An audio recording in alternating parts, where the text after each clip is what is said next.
I'm coming in hot. Coming in. Shoot that. So, what up guys? We are back at it again with another video. And this time, tuturuan ko po kayo kung paano gamitin ang conferencing sa Schoology website.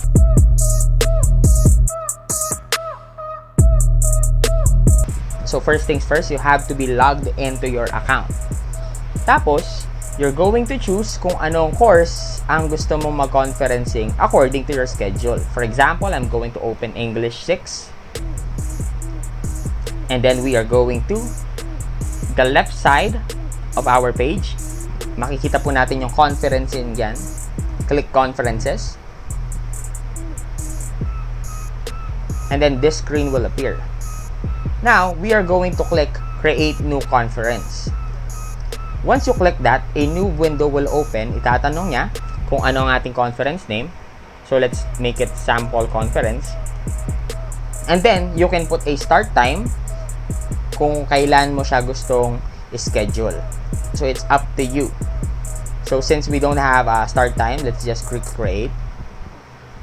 After creating one, click start new conference. Once you click the start new conference, maglo-load sa bagong tab ang tinatawag nating big blue button. So, itatanong niya sa'yo kung ikaw ba'y gagamit ng audio with mic or listen only. Since you are the teacher, of course, you will do a lot of talking. That's why we are going to use with microphone. Allow this one. And then it will conduct an echo test para makita po kung maayos sa pandinig yung voice. If you're satisfied, click yes. You are currently the only person in this conference. Okay, so right now, this is our interface environment of the Schoology conferencing. Ito ang public chat, shared notes, and dito lahat na naka-online sa ating conferences. Okay, so, first things first. I want to share my slides sa aking students. Dito, sa plus sign, we have an action tab.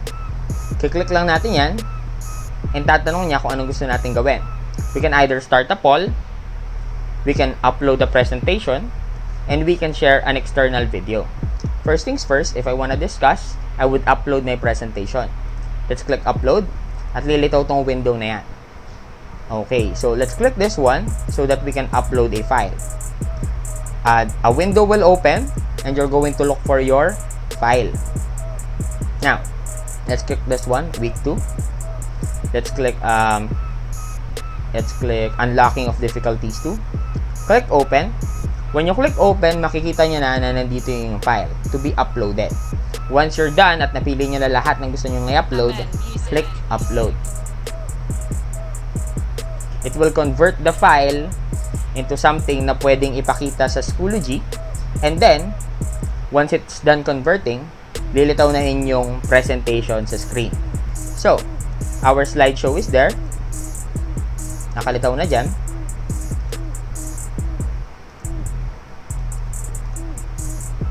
Yes. Now, this is the purpose of starting a poll.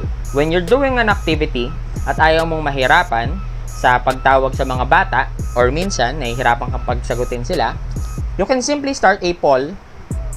If your choices are A, B, C, D, start a poll, and then choose the kind of choices that you have in the question. If I click A, B, C, D, lilitaw dito yung poll on the side. Tapos, sila na po yung pipili ng kanilang mga answers dun sa choices na binigay mo. So, basically, that's how you do it when you are using the poll. If you're done, publish the poll, and then, lilitaw dun yung mga pinili ng bata sa screen nila. Then, you can see the answer.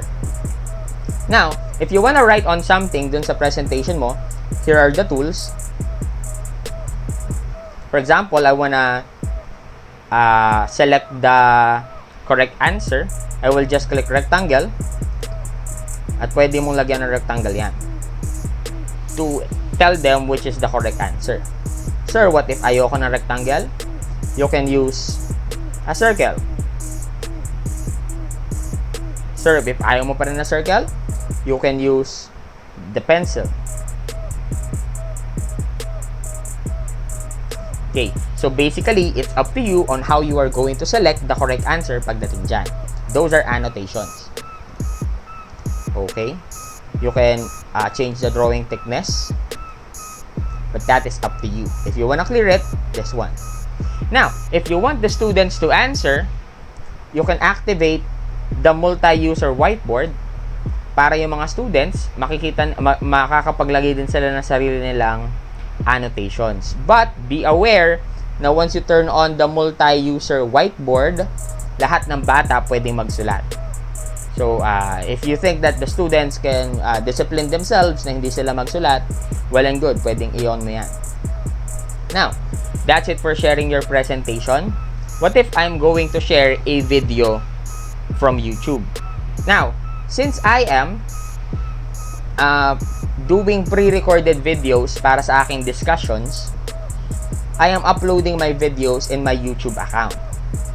And during the discussions, para hindi na paulit-ulit na dinidiscuss ni Sir Kelvin ang kanyang discussion sa iba-ibang mga classes, I am pre-recording my videos and just adding additional information. So for example, I am going to share my discussion about kinds of nouns. I'll click this one, and then I'll copy the link, and then I am going to click this one, share an external video, and then paste the link here. Once it's done, share a new video, and then Good afternoon. I can let the I hope students we all enjoyed watch the video that I have just shared in my Schoology conferencing. Now, be aware na sometimes the video does not play synchronously with the other side. It's always according to the internet that they have. So, depende pa rin yan sa connectivity. You try to weigh in kung alin ang magiging mas effective sa discussion. Kung magiging mas effective ang pre-recorded videos, then you can do that. Kung magiging effective naman yung discussion during the actual conferencing, well and good, you can also do that. So that's how you share recordings or videos in Schoology. So that's done. And by the way, before I forget, if you want to turn on your video at para makita ka ng mga bata, you can click this one, share webcam, and then it will ask you kung aling webcam yung gagamitin mo. So I'm going to use my webcam in the screen. Let's have low quality kasi nakakonect yung aking cellphone sa computer. Okay. So once you are sharing your webcam, maglo-load lang siya and you can see yourself there. At nakikita rin niya ng bata. Be extra aware na ang tanging nakikita lang ng bata in our conferencing is ikaw. Hindi niya nakikita yung iba niyang kasama para din maiwasan yung distractions. If you want to have them grouped, I will stop sharing this one para hindi nakaka-apekto sa aking isang camera.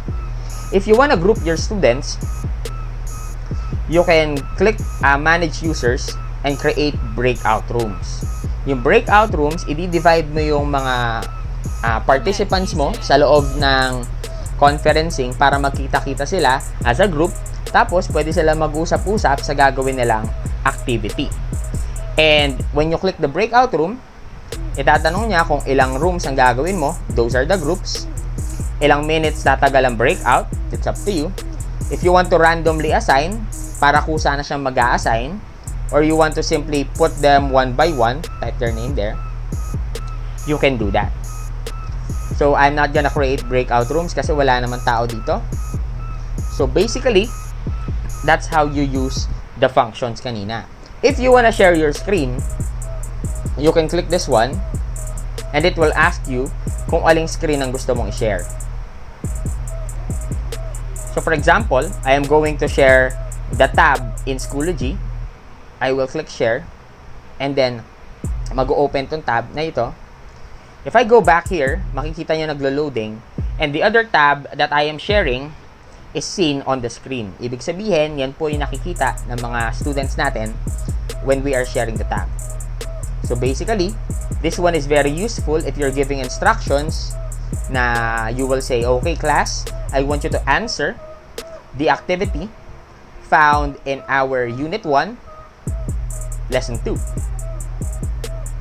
So, you can do that, or you can do that if you want to instruct your students exactly where they should go, or if you want to demonstrate something to them. That's very effective. Also, you can do that if you want to share a presentation without actually uploading it. One thing that you need to remember, by the way, is that when you are sharing your screen, the sound is not available. Hindi po nila maririnig yung sound. So basically, if you're going to play a video, hindi po nila maririnig yon. So what are you going to do if it's a video?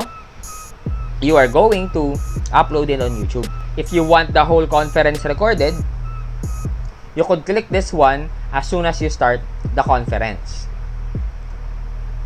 There. And if you want to save that conferencing, make sure you stop the conferencing. And then, if you want to end it, click here and end meeting. Remember, do not just simply log out. Kasi if you just log out, the meeting will still resume. Ibig sabihin, pwede mo pambalikan yung meeting, o kaya man yung mga bata, may iwan sila na nasa loob ng classroom. So make sure that you click end meeting. Yes. Okay. So, that is about it. I hope you learned something in using the conferencing app of Schoology. Thank you very much, and this has been your boy, Sir Kelvin. Thank you. I'm coming in.